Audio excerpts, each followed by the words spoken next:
Terima kasih Anda masih bersama kami di Berita Padang. Bagi Anda yang baru saja bergabung, kami hadirkan kembali 3 berita utama pada pagi hari ini.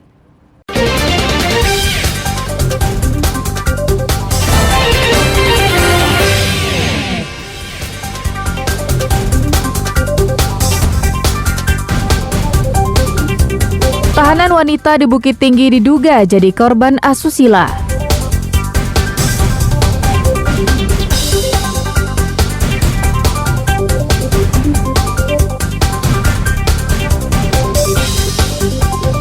Anggota jaringan pengedar sabu-sabu ditangkap.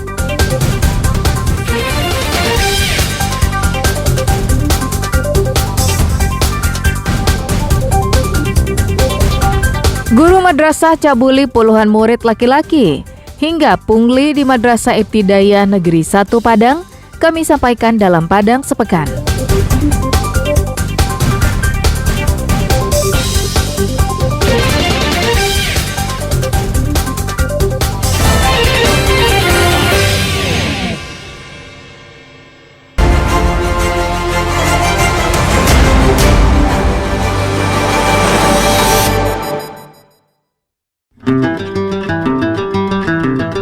Seekor harimau Sumatera, atau nama latinnya Panthera tigris sumatrae, mati, terjerat di Sigaruntang, Nagari Sungai Pua, Palembayan, Agam.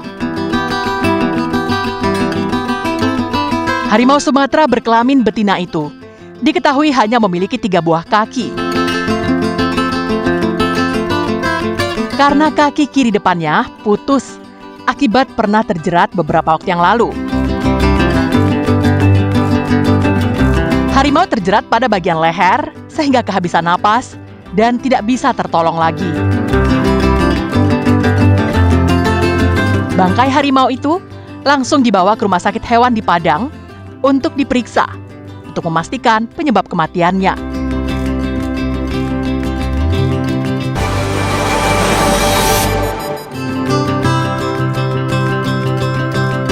Dua guru honorer di Madrasah Ibtidaiyah Negeri 1 Padang dipecat secara sepihak oleh kepala madrasah. Diduga keduanya dipecat karena mengajar mengaji di madrasah lain untuk menambah pendapatan. Kegiatan itu dilakukan kedua guru di luar jam sekolah. Namun kepala sekolah menilai keduanya melanggar disiplin sehingga diberhentikan. Posisi keduanya digantikan oleh guru baru yang sekampung dengan kepala sekolah. Salah seorang dari 2 guru baru itu adalah famili kepala sekolah. Belum tuntas kasus banyaknya pungutan dan pemecatan guru honor, sejumlah wali murid juga mengaku bisa menyekolahkan anaknya di Min 1 Padang asalkan mau membayar uang komite ratusan ribu rupiah. Menurut mereka, setelah anaknya dinyatakan tidak lulus dalam penerimaan peserta didik baru, pihak madrasah tiba-tiba menghubunginya dan menawarkan anaknya akan dinyatakan lulus jika bersedia membayar uang komite ratusan ribu rupiah. Walau kasus dugaan pungli ini telah merebak, namun Kakan Kemendak Padang selaku atasan langsung sekolah milik Kementerian Agama itu belum menindak sang kepala sekolah.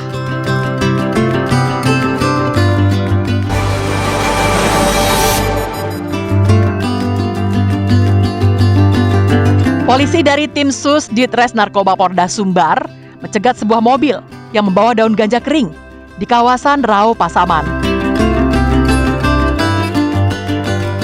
Dalam penyergapan itu didapati 16 kg ganja kering yang rencananya akan dibawa dan diedarkan di beberapa daerah di Sumatera Barat. Saat diinterogasi polisi, Efrinanda Hakim justru mengaku keuntungan dari barang haram yang dijualnya akan dipergunakan untuk bermain judi daring.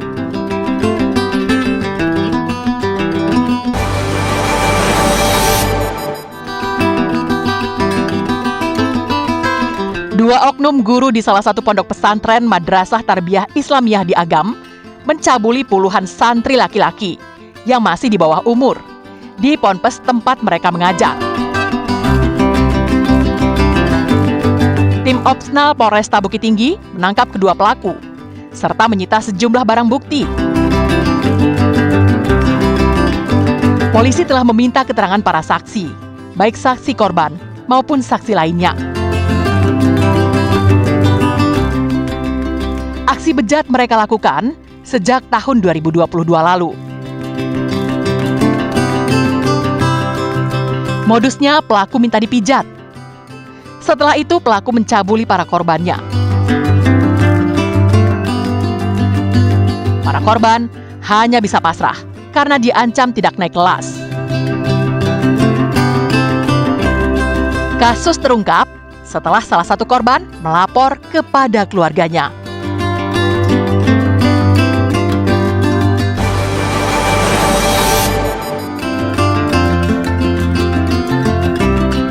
Kejaksaan Negeri Padang telah menerima putusan kasasi terhadap Budiman, seorang pengusaha tambang batu bara, terkait kasus pemalsuan surat-surat kendaraan. Budiman dinyatakan bersalah oleh Mahkamah Agung RI. Namun Mahkamah Agung hanya menjatuhkan hukuman selama 1 tahun dan diperintahkan untuk tetap ditahan. Putusan MA sekaligus mengabulkan kasasi dari pemohon atau penuntut umum Kejaksaan Negeri Padang dan membatalkan putusan bebas Pengadilan Negeri Padang. Sebelumnya, jaksa menuntut Budiman agar dihukum 1,5 tahun penjara, namun divonis bebas oleh Pengadilan Negeri Padang karena perbuatannya dianggap bukan tindakan pidana. Namun Kejaksaan Negeri Padang belum bisa mengeksekusi Budiman karena masih tersangkut kasus lain dan ditahan di Kejaksaan Tinggi Sumatera Selatan.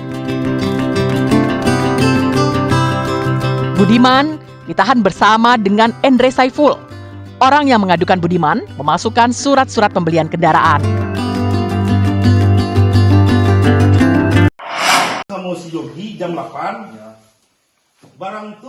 Satres Narkoba Polres Pariaman menangkap 2 pengedar sabu-sabu di Nagari Sikucua, Kecamatan 5 Koto, Kampung Dalam, Padang Pariaman. Penangkapan terjadi setelah polisi menyamar sebagai pembeli, sehingga pelaku terpancing untuk menjual sabu-sabu. Transaksi dilakukan di rumah pelaku bernama Doni. Di sini polisi juga meringkus tersangka lainnya bernama Andi. Saat transaksi berlangsung itulah, anggota Reserse Narkoba Polres Pariaman membekuk keduanya. Doni dan Andi tak bisa mengelak karena polisi menemukan 1 paket kecil sabu-sabu, serta uang tunai sejumlah Rp150.000. Polisi kemudian menggeledah rumah dan menemukan 2 paket kecil sabu-sabu yang disimpan di dalam kotak rokok. Selain itu juga disita alat untuk mengonsumsi sabu-sabu, serta sebuah telepon genggam. Kedua tersangka dikenal sangat hati-hati dalam bertransaksi. Mereka hanya menjual sabu-sabu kepada pembeli yang dikenal, atau perantara yang juga dikenalnya. Memang menjual kepada kawan atau rekan-rekan atau konsumennya yang tertentu. Yang tertentu dalam hal ini yang bisa dia percaya, yang aman untuk dia menjual dan aman untuk pembeli. Namun dalam ini di antara mereka tentu ada hal yang tidak menginginkan kegiatan yang tersebut. Itu makanya kita memanfaatkan informan untuk melakukan undercover buy yang dipancing dengan anggota untuk membeli sabu. Kedua tersangka sudah lama menjadi target polisi karena sangat meresahkan masyarakat. Eki Rafki melaporkan dari Pariaman.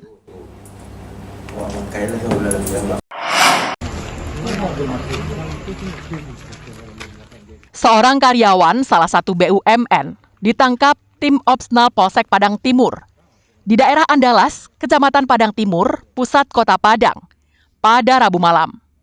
Mario, pemuda yang berusia 20 tahun ini, tak bisa berkutik saat ditangkap. Setelah diinterogasi, polisi mengembangkan kasusnya guna mencari barang bukti karena telah dijual kepada penadah.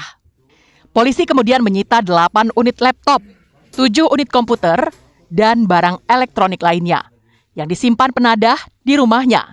Selanjutnya, pelaku dan barang bukti dibawa ke Mapolsek Padang Timur guna proses hukum lebih lanjut. Pelaku nekat mencuri di tempat kerjanya sendiri, hanya untuk mendapatkan keuntungan pribadi semata. Pelaku beraksi sendirian, karena telah mengetahui seluk-beluk gudang penyimpanan barang berharga. Akibat perbuatannya, perusahaan BUMN tempat pelaku bekerja mengalami kerugian hingga ratusan juta rupiah. Polsek Padang Timur telah mengamankan satu orang laki-laki diduga melakukan pencurian di salah satu perusahaan BUMN. Pelaku ini sebelumnya diamankan oleh warga yang merupakan rekan kerja daripada pelaku. Memang untuk pelaku bekerja sebagai karyawan di tempatnya bekerja yang memang merupakan orang dalam. Pelaku dijerat polisi dengan pasal 363 KUHP tentang pencurian dengan ancaman hukuman di atas 5 tahun penjara. Alfi melaporkan dari Padang. Saudara, informasi tadi sekaligus menutup berita Padang pagi ini. Saya Frin Meriana beserta tim redaksi yang bertugas mengucapkan terima kasih. Sampai jumpa.